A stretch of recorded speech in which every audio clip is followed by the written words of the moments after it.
දැන් මේ ආරාමේ ස්වාමීන් වහන්සේලා 115 නමක් විතර ඉන්නවා කියලා අපිට. දැන් උන්වහන්සේලා මේ ජීවිතේ මොන තරම් සරලව ගෙවනවද කියලා හිතලා බලන්න. උන්වහන්සේලා වෙනුවෙන් පොලිසිය අවශ්‍යත් නැහැ. පරණ කරපුවට තමයි පොලිසිය ඕනේ තාම.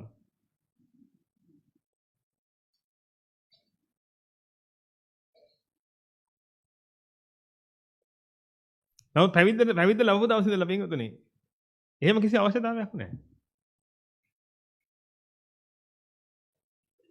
අනගාരികා මහත්මියල බලන්න. ඔය කොහොම හිටපුවයිද කියලා.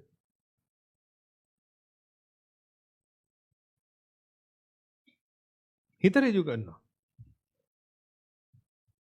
PhD holders ලා හිටන් ඉන්නවා පින්වතුනි. ඒ කියන්නේ ආචාර්ය උපාධිය ගත්ත අය ඉන්නවා. ඇවිදilla මේ දැන් හිත ඍජු කරනවා. නිකමන ඕනනම් අහලා බලන්න. ඔය ඇත්තටමද ඔබතුමිය ඔය කරන්නේ ඔබතුමා ඔබ වහන්සේ ඕක කරන්නේ කියලා. ඇත්තටමද ඔබ වහන්සේලා ඔහොම ඉන්නේ? යන්නේ එහෙම පොඩ්ඩක් හිතෙන්නේ නැද්ද කියලා අහලා බලන්න.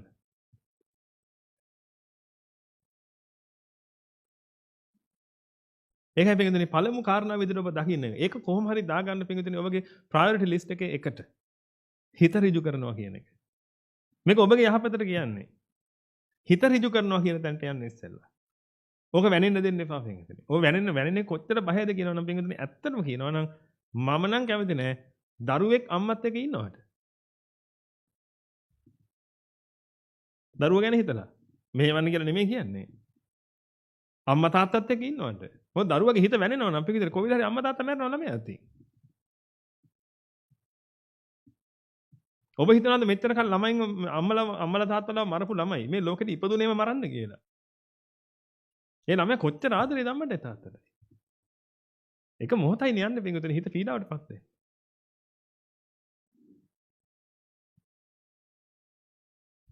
සමහරට අම්මට ගැහුවා මොකකින් හරි ගැහුවේ මොකුත් නෙමෙයි ළමයා ගේම් එක ගහ ඉන්නකොට අම්මලා ටීවී එක ඔෆ් කළා.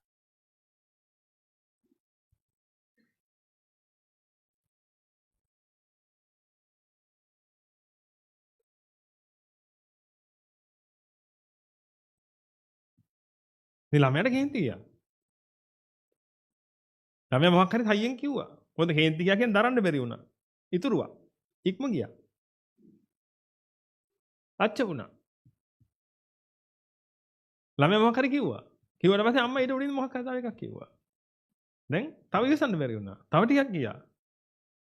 තව ටිකක් වැඩි වුණා. තව ටිකක් වැඩි වුණා. එක වෙලාවක් එනවා පින්දුනේ. දැන් මේක කයට පරිවර්තනය වෙනවා. තාම හිතට පරිවර්තනය වෙන්නේ. මොන හරි කියනවා විතරයි තාම. කයට පරිවර්තනය වුණා. ළඟ තිබ්බා මොකක් හරි. මේ වගේ එකක් ඇතිනේ.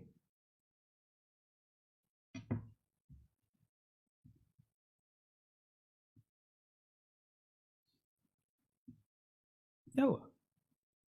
අම්මා ගොළු වැදුනා අම්මා මලා. ඒක කියන්නේ පින්දුනේ. ඔය සැලෙනවා හිත. සත පහකට විශ්වාස කරන්න බෑ. අද ඔය බඩ බැඳගෙන ඉන්නවා ඇති සමහර මේ තමන්ගේ ස්වාමි පුරුෂයා බිරිඳ වශයෙන් බඩ බැඳගෙන ඉන්නවා. එහෙම නෙන්න අපි හැමෝම බඩ බැඳ හිටපු නිසා නෙමෙයි කසාද බඳින්නේ. පොඩි මොකක් හරි තියෙනවා නම් එහෙම දෙන්න අතර විරසකයක් කසාද බඳින්නේ නැහනේ. කසාද බැඳින්නේ කොච්චර ආදරෙන් ඉඳලාද සංගත. ඉතින් කසාද බැඳපු ඔක්කොම ඔහොම ආදරෙන් ජීවත් වෙනවද?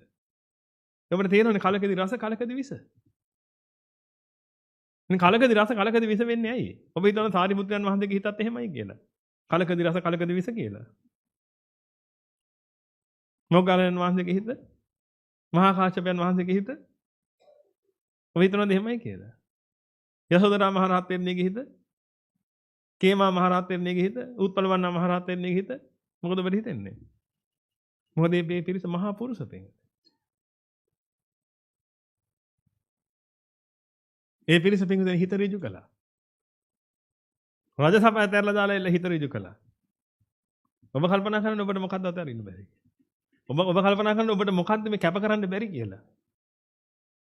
මම හිතන්නේ නැහැ මෙතන කවුරුත් රජසභාව විඳිනවා කියලා. රජුරන්ගේ පුතා කවුරුත් මෙහෙ ඉල නැතුව එතන.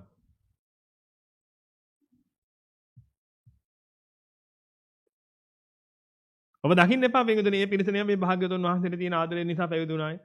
ඒ කාලේ හොඳට බුදුදහම ප්‍රසිද්ධ වෙච්ච නිසා පැවිදි වුණානේ. එහෙම එකක් නෙමෙයි. රජ කෙනෙක් මොකටද එහෙම පැවිදි වෙන්නේ? සිටුවරයෙක් මොකටද එහෙම පැවිදි වෙන්නේ? මහාසාර බ්‍රාහ්මණ කුලයෙන් ඇවිල්ලා මොකටද එහෙම පැවිදි වෙන්නේ? දැසි දස ඕනේ තරම් ඉන්නවනේ මේ පිරිස.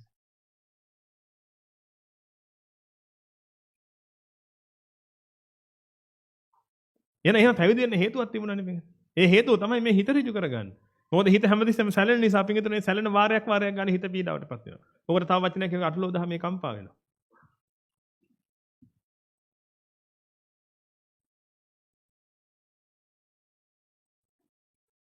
මුළු ජීවිතේම කම්පා වෙවි ගෙවනවා.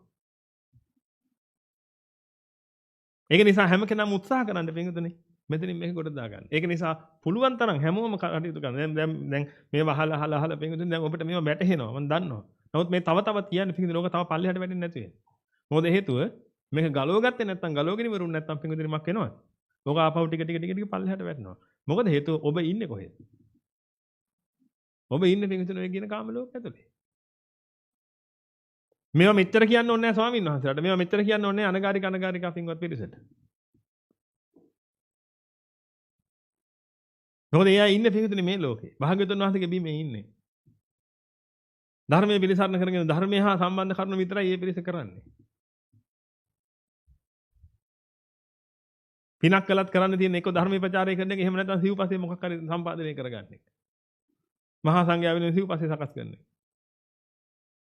ඔය හැරෙන්න වෙන කිසිම දෙයක් සිද්ධ වෙන්නේ නැහැ. එහෙනම් පිටුතුනේ කෙලින්ම මේ නිවන ගැනම තමයි එයාගේ අරමුණ තියෙන්නේ. නමුත් ඔබ ලෝකෙට ගියාට පස්සේ පිටුතුනේ ඊට වඩා වෙනස්. ඒක නිසා තමයි හැමදාම මේවා කියන්නේ. එක අනිත් එක පිටුතුනේ කවදා හරි දවසක මේ දේශනාව තරුණ දරුවෙක් අහලා අන්න එකගේ මොලේ පෑදෙන්න.